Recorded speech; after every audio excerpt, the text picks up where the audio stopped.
8-ші сынып геометрия ТЖБ 2-ші 90 жаңа нұсқа. Бірінші есеп суретті пайдаланып дұрыс теңдіктерді жазыңыз. Тікбұрыш берілген бір катеті 5, екінші катеті 12-ге тең, ал гипотенуза 13-ге тең. А, Б, В, Г, Д 5 мән тұр. Осылардың қайсысы дұрыс? Соларды белгілеу керек. А бұрышы, Б бұрышы. Сүйірбұрыштың синусы қарсы катеттің гипотенузаға қатынасына тең. Яғни синус альфа 12-нің 13-ге қатынасы. Ондай жауап бар ма? Қарайық. Бар екен. Міне Г пункті. Ал сүйірбұрыштың косинусы іргелес катеттің гипотенузаға қатынасына тең. Яғни косинус А 5-тің 13-ге қатынасына тең. Ондай жауап бар ма екен? Бар екен. Ол міне А пункті. Косинус А 13-тен 5-ге тең олай болса, косинус А 13-тен 12-ге тең бола алмайды. Б бұрышының синусы ол 5-тің 13-ге қатынасына тең болу керек. Олай болса, мұна жауап бола алмайды. Тағы да қайталап айтамыз, синус Б 5-тің 13-ге қатынасына тең болу керек. Ал жауабында синус Б тең 5 бөлінген 12 болып тұр. Олай болса, бұл да дұрыс болмайды. Сонымен бірінші есептің жауабы А пункті және Г пункті. Сонымен бірінші есептің дұрыс жауабы А және Г пункттері. Бұл жерде сүйірбұрыштың синусы мен косинусының анықтамаларын пайдаланып есептің дұрыс жауабын таптық. Сонымен бірінші есепті толығымен талдадық. Екінші есеп тікбұрышты үшбұрыштың екі қабырғасы 11 см және 9 см-ге тең. Үшбұрыштың үшінші қабырғасын табыңдар. Барлық мүмкін жағдайларды қарастырыңдар. Тікбұрышты үшбұрышта гипотенуза ең үлкен қабырға болады. Олай болса, берілген ұзындықтары 9-ға және 11-ге тең екі кесіндінің кішісі 9 см-ге тең кесінді, ол гипотенуза бола алмайды. Себебі одан үлкен 11-ге тең тағы бір қабырға бар. Олай болса, 9-ға тең қабырға әр уақытта катет болады, ал 11-ге тең ұзындығы 11 см-ге тең қабырға ол катетте гипотенузада болуы мүмкін. Сондықтан барлығы екі жағдай мүмкін болады. Біз екі жағдайды қазір жеке-жеке қарайтын боламыз. Сонымен екі жағдай. Екеуінде де ұзындығы 9-ға тең қабырға катет болады, ал 11-ге тең қабырға бірінде катет, екіншісінде гипотенуза бола алады. Бірінші жағдайда гипотенуза белгісіз, екінші жағдайда екінші катет белгісіз. Екі жағдайда да Пифагор теоремасын қолданамыз. Гипотенузаның квадраты катеттердің квадраттарының қосындысына тең.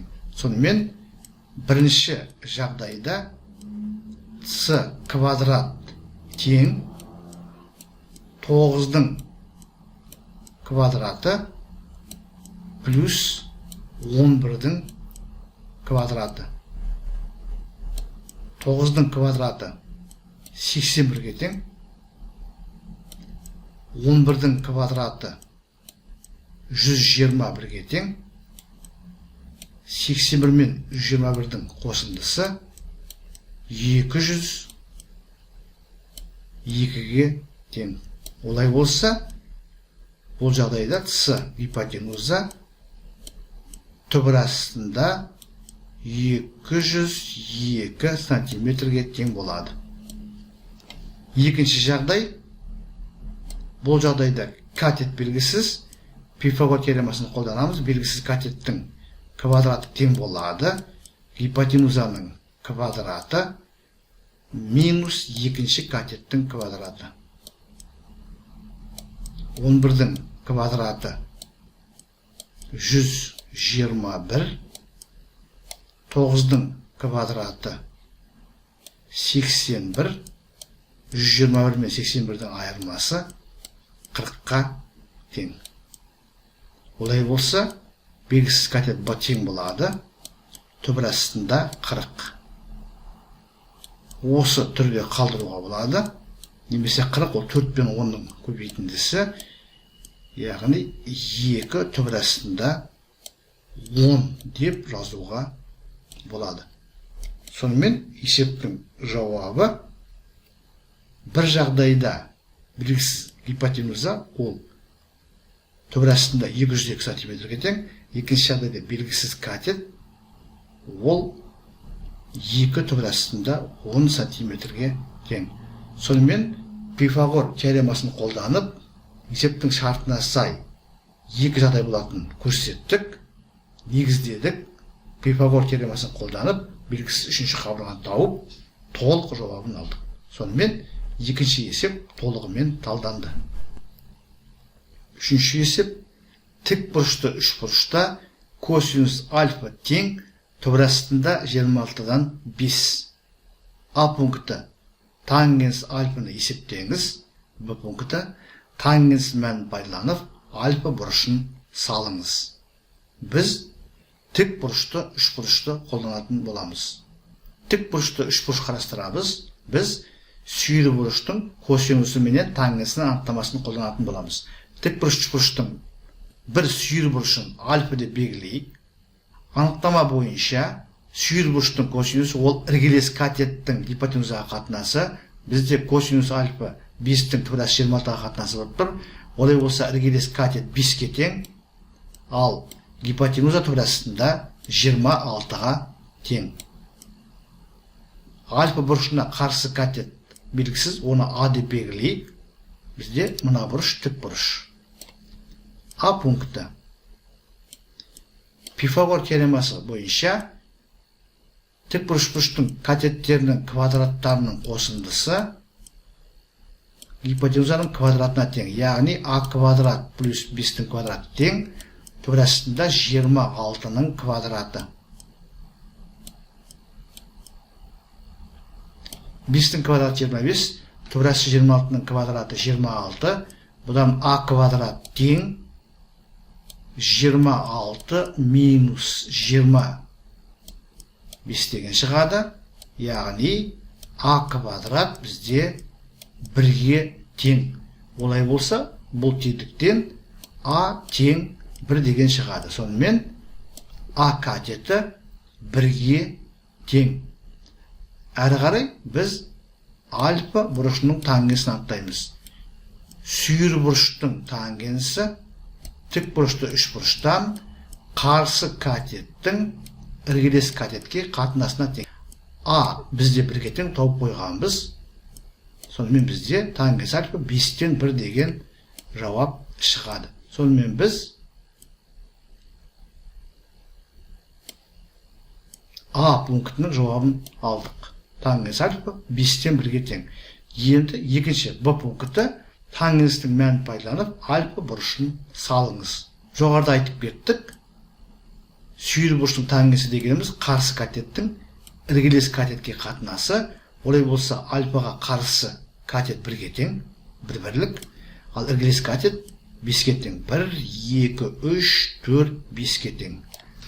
Мына бұрыш бізде тік бұрыш. Мына қабырға 1-ге тең, мына қабырға 5-ге тең. Екі кесіннің екінші ұштарын қосып, біз тік бұрышты үшбұрыш аламыз. Біз мына бұрыш бізде альфа болады. Сонымен біз Б пунктіне де жауап бердік, альфа бұрышын салдық. Сонымен үшінші есеп толығымен шешілді. Төртінші есеп тік бұрышты үшбұрыштың тік бұрышының гипотенузаға жүргізілген биіктік 10-ы 4 см және 16 см кесінділерге бөледі. Берілген үшбұрыштың қабырғаларын табыңыз. Шешуі тік бұрышты үшбұрыш саламыз. Катеттерін әдеттегідей А және Б арқылы белгілейік. Гипотенузаны С-мен белгілейміз. Тік бұрыштың төбесінен гипотенузаға биіктік жүргіземіз. Перпендикуляр түсіреміз, яғни оны стандартты түрде H-С арқылы белгілейміз, яғни С қабырғасына түсірілген биіктік. Мына кесінді бізде АС деп белгіленеді. А катеттің гипотенузадағы проекциясы. Мына кесінді БС арқылы белгіленеді. Б катетінің гипотенузадағы проекциясы. есептің шартына сай бізде бұл кесінділер сәйкесінше асы 4 сантиметрге тең, яғни асы 4-ге тең, ал бытысы 16-ға тең. Әрі қарай біз не жасаймыз? Алдымен гипотенуза с-ны тауып қояйық. С тең болады асы мен бытысының қосындысына. Ол суреттен көрініп тұр. Асы қосу бытысы. Асы бізде 4-ге тең, бытысы 16-ға тең, қосындысы 20 болады. Сонымен гипотенуза 20-ға тең. Әрі қарай Евклидтің екінші теоремасын қолдануға болады. Евклидтің екінші теоремасы тікбұрыштың катетінің квадраты гипотенузамен осы катеттің гипотенузадағы проекциясының көбейтіндісіне тең дейді. Тап сол сияқты b квадрат тең болады c көбейтілген bc. Осы екі теңдікте c асы bc орындарына берілгендер мен табылған мәндерді қойып есептейміз. c бізде 20-ға тең, асы 4-ге тең. Яғни a квадрат 80-ге тең болып тұр. Бұдан a тең болады түбір астында 80-ге. 80 өз кезегінде 16 мен 5-дің көбейтіндісі, яғни түбір асты 80-нен 4 түбір асты 5 деген жауап шығады. Сонымен a катеті 4 түбір астында 5 сантиметр.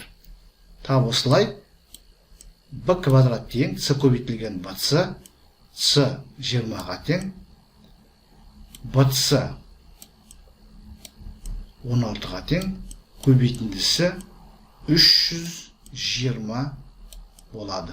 Бұдан b тең болады түбір астында 320. 320 ешқандай бүтін санның квадраты емес, бірақ бұл санда да жоғарыдағыдай бір көбейткішінен квадраттық түбір шығатындай екі санның көбейтіндісіне жіктеуге болады. 320 дегеніміз 64 көбейтілген 5. 64 көбейтілген 5. Сонда 64-тен квадраттық түбірден 8 шығады. Бізде 8 түбір астында 5 деген жауап шығады. Сонымен бұның ұзындығы 8 түбір астында 5 см. Сонымен 4-ші есептің жауабы 4 түбір астында 5 см және 8 түбір астында 5 см. 4-ші есепті толығымен талдадық. 5-ші есеп ABC-да ромбысының қабырғасы 6 см, ал үлкен диагоналі 6 түбір астында 3 см.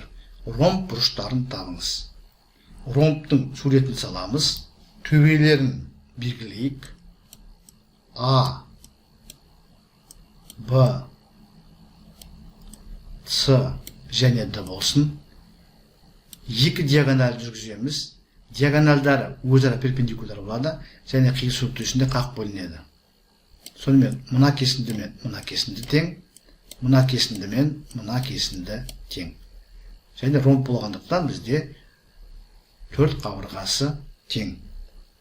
Есептің шартына сай ромбтың қабырғасы 6-ға тең, үлкен диагоналі 6 түбір астында 3, үлкен диагональ дегеніміз доғал бұрышқа қарсы диагональ болады. Сонда бізде DB деген 6 түбір асты 3-ке тең. Диагональдардың қиылысу нүктесін O арқылы белгілейік. Есептің шартына сай OB бізде 6 түбір асты 3-тің жартысына тең болады, яғни 3 түбір астында 3 болады. B30 тік бұрышты 3 бұрышын қарастырамыз.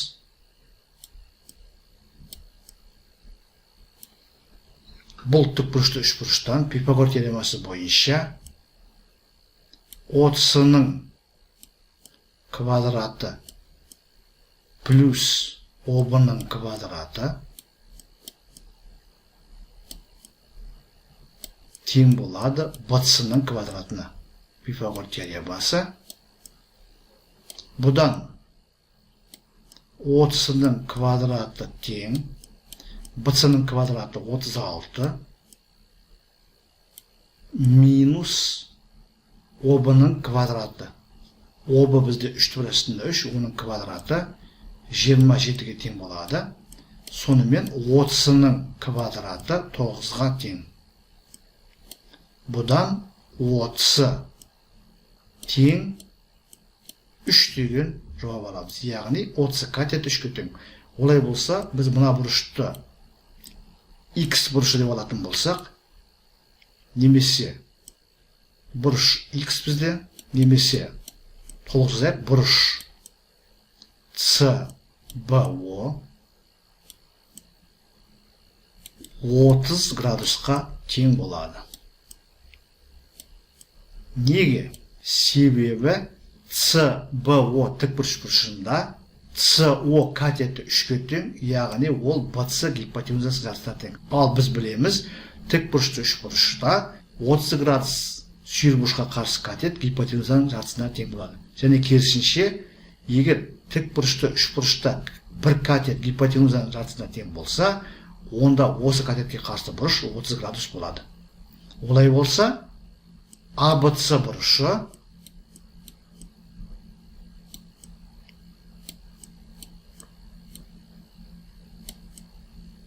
CBO бұрышына 2 есе үлкен, CBO 30 градус, олай болса, ABC бізде 60 градус болады. Сонымен, мына бұрыш бізде 60 градус. Ал ромбтың бір қабырғамен іргелес 2 бұрышының қосындысы 180 градус болады. Олай болса, А бұрышы 120 градус. Және ромбтың қарама-қарсы бұрыштары тең болатындықтан, С бұрышы да 120 градус, ал Б бұрышы бізде 60 градус болады. Сонымен есептің жауабы ромбтың бұрыштары 60 градус, 120 градус, 60 градус және 120 градус. Сонымен 5-ші есептің жауабы мына түрде болады. Сонымен 5-ші есепті толығымен талдадық, сонымен қатар нұсқа толығымен талданды. Құрметті оқырмандар, біз бүгінгі сабақта 8-ші сыныптың геометрия пәнінен 2-ші тоқсанға арналған 90-ды жиынтық бағалаудың бір нұсқасын толығымен талдадық. Бұл жерде тақырып тікбұрышты 3 бұрыш, Пифагор теоремасы және сүйір бұрыштың тригонометриялық функцияларына беріліп тұр. Сіздерге барлығы да түсінікті болды ғой деп ойлаймын. Егер сұрақ болса комментарийға жазыңыздар.